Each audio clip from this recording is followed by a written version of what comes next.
What's the origin story of the UFC as it is today, as you have created it, and you and Lorenzo and Fertitta Brothers built it?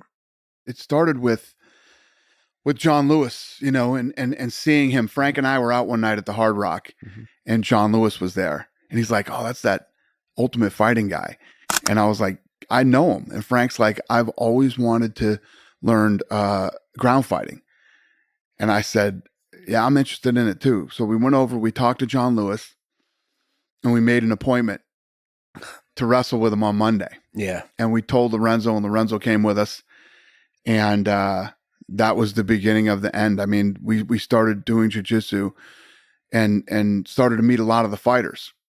And we were like, at the time there was a stigma attached to the sport that these guys were, Mhm. despicable, disgusting human beings, but which was the furthest thing from the truth. These kids had all gone to college, had college degrees, most of them, because they wrestled in college. And we started to meet some. We loved the different stories. You had Chuck Liddell, who had this mohawk, looks like an axe murderer, and but graduated from Cal Poly, Mhm. with honors in accounting. Yeah. Then you had Matt Hughes, who was this farm boy. Literally lived on a farm, and so there were all these cool stories Yeah. with all these good people that weren't what people thought they were. And Lorenzo and I always felt like there's something here that if this thing was done the right way, this could be big. And what was crazy was I was in a contract negotiation with Bob Meyerowitz, the old owner of the UFC, over Tito's contract, and Chuck Liddell. They didn't even want Chuck Liddell in the UFC. Wow. I was trying to get Chuck in the UFC, and they didn't even want him. Wow. And we got into this contract dispute over Tito's contract, and Bob Meyerowitz said, "You know what? There is no more money, okay? I don't even know if I'll even be able to put on one more event." And he flipped out.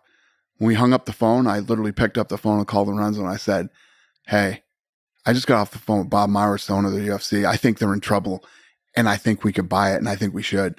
You should reach out to him."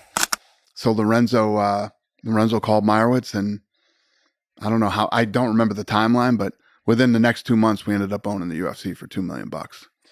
And you've said that you fought a lot of battles during that time. Oh, I mean, the early days of building this company and building the sport, it was the wild, wild west, man. It was crazy back then.